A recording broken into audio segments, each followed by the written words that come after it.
Hey, Terry Weber here from Coldwell Banker in West Bend, Wisconsin. So, way back when I first started in real estate, interest rates had actually peaked out at around 18 to 21%, which hopefully we're not going to reach that again. But it did remind me that FHA loans, government insured loans, were extremely popular back then, not only for new buyers new loans, but also they became very important for us to be assumable, where people that couldn't qualify otherwise were able to assume those loans. I think with interest rates rising again, they're talking about maybe another quarter to a half a percent again. Um, we're beginning to see more and more of these same types of loans, and they're going to be probably playing more and more of a role, especially for first-time buyers and families that are trying to get into a house. And there's primarily three different types. There's FHA by the Federal Housing Administration. There's the VA, which is for the veterans. There's what's called USDA, which is for the rural communities. And it doesn't have to be way out in the country, but that's by the U.S. Department of Agriculture. And each one is a little bit unique, a little bit different, a little bit different target market. Some of them overlap, some of them don't, but they're designed to help people be able to buy a home when otherwise they wouldn't be able to afford to get into one.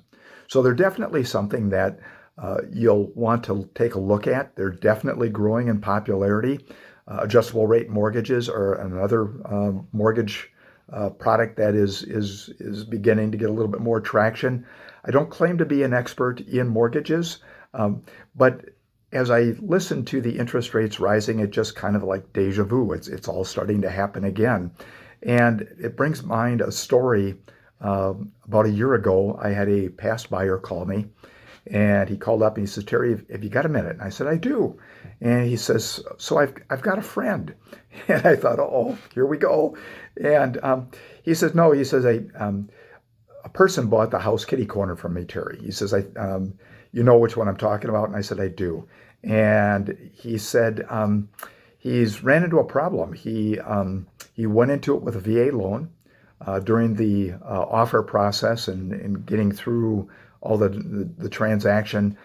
He kept telling his agent, the listing agent, that he wanted a home inspection done. And the other agent said, "Not a problem, we'll get an inspection done."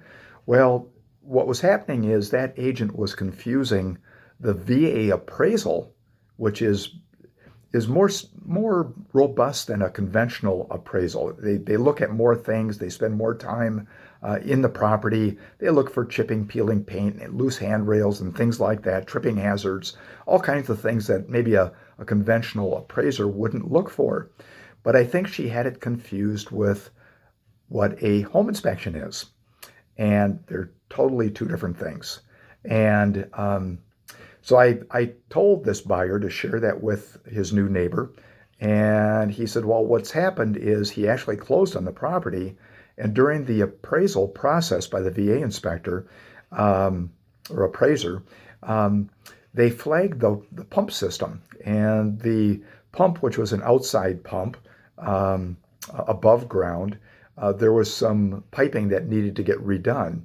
And unfortunately, what happened is the seller in this case actually did the work himself, and he didn't really understand what he needed to do. And so he used plastic pipe, which, of course, here in Wisconsin, with the temperatures we have, isn't going to stand up to the cold temperatures. And of course, it broke. And unfortunately, this buyer didn't realize that until after he signed all the papers at closing and came back with the key to his new home, went to use the water, and there was no water. And so he did some research and found out that the plastic pipe outside had burst and kind of ran all over the ground. And so my past buyer was saying, "Terry, what should he do?" And I said, "Well, I can't get too much involved with it at this point because I wasn't part of the transaction. There's laws and code of ethics that we all abide by." But I said I would strongly recommend that he give the other agent a call, let them know what he's running into, And if you can't get satisfaction there, maybe raise it up a notch and call the broker of that agent and do the same until you do get satisfaction. Well, as it turned out, he followed my advice, and I understand that he did get the pump taken care of. However, he didn't get all the things that would have been flagged in a normal home inspection on that property flagged and taken care of. So he was left to take care of that. So the reason I bring this story up, is be alert to the fact that even though a VA appraisal or an FHA or a USDA appraisal might be more stringent, more all-encompassing than a conventional appraisal, it's not the same as a home inspection. And if you want a home inspection done, make sure that you get that home inspection done, and make sure that it's on the offer that you submit before you sign it. It's important. We're going to see more of these, and they're great tools to help people get into a new home. So they're not something to be avoided, but it's something that you should be aware of, and ask those questions and get an answer. Wait for the answer that you understand, and make sure that you understand that it's answering what you're asking. If not, get somebody else or step away from the transaction. If I can help any further, of course, reach out to me. It's important, though, to get representation in the same way that an attorney is hired to represent you. You don't rely on the other attorney to operate in your best interests. Same thing happens in real estate. You want a real estate agent that's working in your best interest to represent you and help you get the things that you want. So again, be careful, be smart, be alert. Spring's coming. Market's starting to heat up a little bit. Temperature's a little bit slower than that, but it is coming. So stay tuned. And again, let me know if I can help. Take care.